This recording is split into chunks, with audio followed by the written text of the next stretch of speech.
दोस्तों नमस्कार, स्वागत है आप सभी का online India first YouTube channel पे। इस वीडियो में हम बात करने वाले हैं कई बड़ी और लेटेस्ट अपडेट के बारे में। दोस्तों जैसा कि आप जानते हैं, किसी भर्ती संबंधित कोई भी जानकारी होती है तो आप सभी को रियल ऑथेंटिक जानकारी online India first YouTube channel के माध्यम से दी जाती है। तो चलिए दोस्तों वीडियो शुरू करते हैं। इस वीडियो में हम बात करने वाले हैं सीएम योगी कैबिनेट बैठक के बारे में। साथ ही साथ अगर बात की जाए निर्णयों को लेकर, साथ ही हम बात करेंगे नई शिक्षा सेवा आयोग और प्राथमिक भर्ती के बारे में, एकेडमिक मेरिट को लेकर एक बड़ी अपडेट के बारे में, पीएनबी, इसके अलावा और भी कई और बड़ी लेटेस्ट अपडेट। तो चलिए दोस्तों वीडियो शुरू करते हैं। वीडियो को लाइक कर दें और शेयर कर दें, चैनल को सब्सक्राइब करके बेल आइकन को दबा लें, जिससे कि आपको जानकारी सबसे पहले मिलती रहे। सबसे पहली अपडेट है एडेड विद्यालयों के अंदर आने वाली नई भर्ती के बारे में। दोस्तों यहाँ पे आप सभी को देखने के लिए मिलेगा, अगर बात की जाए एडेड कॉलेजों में भर्ती को लेकर यूपीएससी से कराने की तैयारियां हैं। अशासकीय सहायता प्राप्त महाविद्यालयों के अंदर कर्मचारी की भर्ती को लेकर वहां की प्रबंध समिति कराती है, लेकिन आने वाले दिनों के अंदर इसके अंदर जो भर्तियां देखने के लिए मिलेंगी वो उत्तर प्रदेश अधीनस्थ सेवा चयन आयोग के माध्यम से कराई जा सकती हैं। सरकार की मंशा है कि शैक्षणिक संस्था के माध्यम से वित्त पोषित या वहां के सभी तरह की भर्तियों पर आयोग से कराई जाए। ऐसे में बेसिक, माध्यमिक, उच्च शिक्षा, मदरसा, संस्कृत और अल्पसंख्यक के अंदर एडेड विद्यालयों में शिक्षक भर्ती के लिए राज्य शिक्षा सेवा चयन आयोग को लेकर इसके अस्तित्व में आने के बाद में कर्मचारियों की भर्ती शुरू करेगा। प्रदेश के 331 एडेड महाविद्यालयों में इनमें तैनात कर्मचारियों को लेकर वेतन भत्ते प्रदेश सरकार देती है, लेकिन उनकी नियुक्ति का जो अधिकार होता है वो सरकार के पास नहीं, प्रबंध समिति के पास है। ऐसे में कहीं ना कहीं भर्तियों के अंदर बड़े स्तर पर भाई भतीजावाद या फिर घोटाला या फिर और भी बहुत सारी चीज़ें देखने के लिए मिलती हैं। इन चीज़ों पर रोक लगाने के लिए सरकार चाहती है कि एडेड कॉलेजों के अंदर जो भर्तियां देखने के लिए मिलें वो उत्तर प्रदेश अधीनस्थ सेवा चयन आयोग के माध्यम से हों, क्योंकि वेतन तो सरकार देती है, सब कुछ देती है, लेकिन इतना सब कुछ कर देने के बावजूद भी सरकार को कहीं ना कहीं यहाँ से बेनिफिट नहीं मिल पाता। फिर भी भर्तियों के अंदर धांधली और भ्रष्टाचार देखने के लिए मिलता है। इन्हीं तमाम बातों से बचने के लिए एडेड स्कूलों के अंदर जो भर्तियाँ आपको देखने के लिए मिलेंगी वो उत्तर प्रदेश अधीनस्थ सेवा चयन आयोग के माध्यम से होंगी। चलिए दोस्तों बात कर लेते हैं अपनी अगली अपडेट के बारे में, जो कि संबंधित है यूपी सीएम कैबिनेट बैठक के बारे में। दोस्तों जैसा कि आप जानते हैं कि कभी भी कैबिनेट बैठक का आयोजन किया जाता है तो बहुत सारी अलग अलग फैसले देखने के लिए मिलते हैं। अब आज की तारीख में होने वाली कैबिनेट बैठक के अंदर भी कई बड़े निर्णय आप सभी को देखने के लिए मिलने वाले हैं, क्योंकि उत्तर प्रदेश के अंदर कई ऐसी योजनाएं जो कि कहीं ना कहीं कैबिनेट के पास हैं। अगर बात की जाए नए शिक्षा सेवा आयोग के बारे में तो वो भी आप सभी को कैबिनेट के माध्यम से ही देखने के लिए मिलेगा।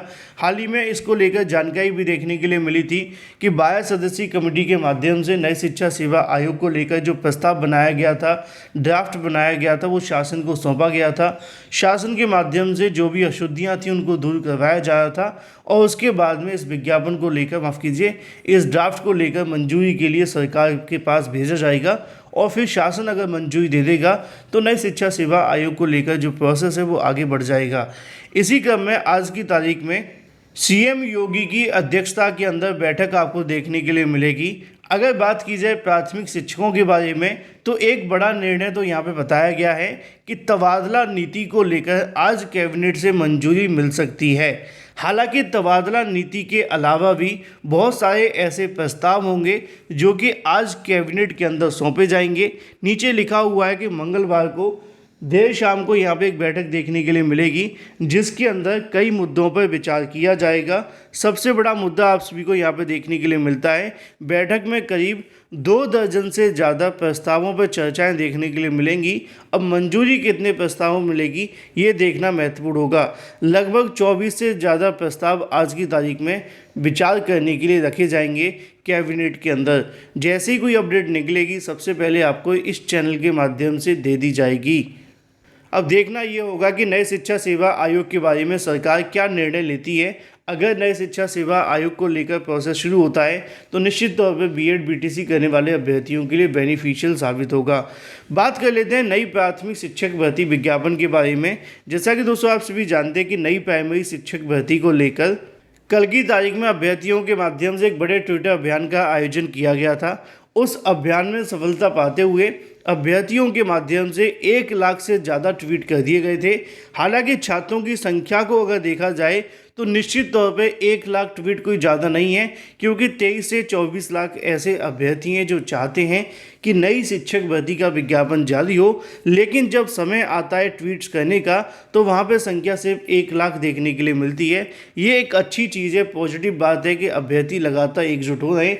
लेकिन अगर एक साथ अभ्यर्थी जुड़ जाएं तो यहाँ पे जो आंकड़ा होगा वो 1 मिलियन से भी ज़्यादा जा सकता है, क्योंकि जो शिक्षक भर्ती को लेकर मामला है उसके लिए लाखों अभ्यर्थी तैयारी कर रहे हैं, लेकिन एकजुट होने में थोड़ा समय लगाते हैं। फिलहाल नई प्राइमरी शिक्षक भर्ती को लेकर कल हुए ट्विटर अभियान के बाद से निश्चित तौर पर सरकार पर दबाव तो बनेगा, लेकिन इस प्रकार के लगातार आपको दबाव बनाने पड़ेंगे। और इसके समर्थन में ऑनलाइन अड्डा फॉर स्टडी यूट्यूब चैनल आपके साथ हमेशा खड़ा हुआ है, जिससे कि नई प्राइमरी शिक्षक भर्ती को लेकर छात्रों को सफलता मिल सके।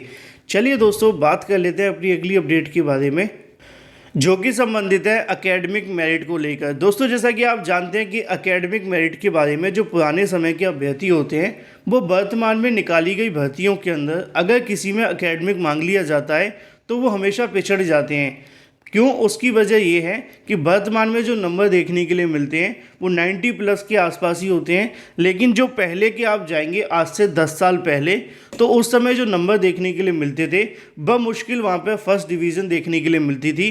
और उससे थोड़ा सा और पीछे अगर आप चले जाएं तो वहाँ पे तो थर्ड डिवीज़न वाले को भी पास मानकर उनके लिए कहने की लड्डू बांटे जाते थे। लेकिन अब समय बदलता जा रहा है, बहुत सारी चीज़ें आती जा रही हैं, पाठ्यक्रम कम हो चुके हैं, पेपर में कंपटीशन कम हो गया है और जो पाठ्यक्रम से कहीं ना कहीं बदलाव किए गए उसके चलते नंबर बहुत अच्छे आने लगे हैं। अब ऐसे में जब नंबर अच्छे आने लगे हैं तो वर्तमान में जब वैकेंसी निकाली जाती है तो वहाँ पे सभी अभ्यर्थी एक साथ बैठते हैं और उस समय पे देखने के लिए मिलता है कि जो 40% लेकर आए थे अपने ज़माने के अंदर, आज के 90% में जब उनकी एकेडमिक जोड़ ली जाती है तो सीधे तौर पर 0.5 से पीछे हो जाते हैं, क्योंकि वहाँ पे उनके 5% नंबर बढ़ जाते हैं और यहाँ पे कम हो जाते हैं। कुछ ऐसा ही देखने के लिए मिलता था। उत्तर प्रदेश की भर्ती अगर बात की जाए जूनियर असिस्टेंट के बारे में, कनिष्ठ सहायक परीक्षा के अंदर नहीं जोड़े जाएंगे शैक्षिक योग्यता के नंबर। लिखा हुआ है कि उत्तर प्रदेश अधीनस्थ सेवा चयन आयोग ने जूनियर असिस्टेंट को लेकर लिखित परीक्षा में संशोधित योजना और पाठ्यक्रम जारी कर दिया है। अब इसमें अभ्यर्थियों के शैक्षिक योग्यता यानी कि एकेडमिक्स के नंबर नहीं जोड़े जाएंगे। इसकी जगह पर कंप्यूटर व सूचना प्रौद्योगिकी को लेकर यूपी सामान्य की जानकारी और लिखित परीक्षा में शामिल किया गया है। ये एक अच्छा बदलाव हो सकता है उन सभी छात्रों के लिए जिनकी एकेडमिक कम होती है और भर्तियों के अंदर पिछड़ जाते हैं। ऐसे में उत्तर प्रदेश अधीनस्थ सेवा चयन आयोग के माध्यम से अगस्त सितंबर 2022 में निकाली गई 1262 पदों के लिए भर्ती का विज्ञापन जारी किया गया था। पीईटी 2021 में इस पर आवेदन किए गए थे। लगभग अगर बात की जाए तो आवेदन के लिए यहाँ पे पूरा डाटा भी दिया गया है, लेकिन समस्या ये थी कि यहाँ पे 35 नंबर शैक्षिक योग्यता के जोड़े जाते थे, लेकिन अब उनको ख़त्म करके यहाँ पे सब्जेक्ट को बढ़ा दिया गया है और एकेडमिक को ख़त्म कर दिया गया है। बात कर लेते हैं अपनी अगली अपडेट के बारे में, जो कि संबंधित है 40,000 पदों पर नौकरियों के बारे में। यूपी रियल एस्टेट सेक्टर के अंदर 40,000 पदों पर रोजगार देखने के लिए मिलेगा, या फिर कहें तो नौकरियां देखने के लिए मिलेंगी, जो कि प्राइवेट सेक्टर के अंदर होंगी। किस कंपनी के माध्यम से कितनी कितनी नौकरियां दी जाएंगी इसके बारे में यहाँ पे पूरा का पूरा डाटा दिया गया है। ये 40,000 जो आपको देखने के लिए मिलेंगी ये पूरे तरीके से प्राइवेट सेक्टर के अंदर होंगी और इनको लेकर जो प्रोसेस है वो प्राइवेट तरीके से ही करवाया जाएगा। बात कर लेते हैं 8,000 पदों पर लेखपाल भर्ती को लेकर। तो लिखा हुआ है कि उत्तर प्रदेश के राजस्व परिषद ने अध्यक्ष राजीव मित्तल का कहना है कि जून के अंत में प्रदेश को 8,000 से ज़्यादा लेखपाल मिल जाएंगे। लेखपाल तो 8,000 से ज़्यादा मिल जाएंगे, लेकिन जिन्होंने घोटाला धांधली किया था उनका क्या होगा इसके बारे में कोई जानकारी देने के लिए तैयार नहीं है। 8,000 से अधिक पदों पर लेखपालों को लेकर नियुक्ति का प्रोसेस इसी महीने खत्म हो जाएगा। अगर बात की जाए सचिव परीक्षा नियामक प्राधिकारी के माध्यम से जारी नोटिस को लेकर, 5 जून 2023 को उनके माध्यम से जारी नोटिस में जानकारी दी जाती है कि डीएलएड प्रथम तृतीय सेमेस्टर परीक्षा 2023 के लिए प्रशिक्षण पूर्ण कर चुके अभ्यर्थियों के ऑनलाइन आवेदन पूरित किए जाने के संबंध में। असल में यहाँ पे जो आपको परीक्षाएं देखने के लिए मिलेंगी डीएलएड प्रथम और तृतीय सेमेस्टर को लेकर होंगी। इसके संबंध में पीएनबी के माध्यम से डाटा जारी कर दिया गया है। परीक्षाओं की अगर बात की जाए तो यहाँ पे लिखा हुआ है जून में ही देखने के लिए मिलेंगी अंतिम सप्ताह के अंदर, मतलब इसी महीने के लास्ट में डीएलएड परीक्षाएं होंगी। और आवेदन को लेकर यहाँ पर डाटा जारी किया गया है, 7 से लेकर 13 के बीच में आवेदन होंगे। फिलहाल इस वीडियो के माध्यम से इतना ही। Thank you for watching this video.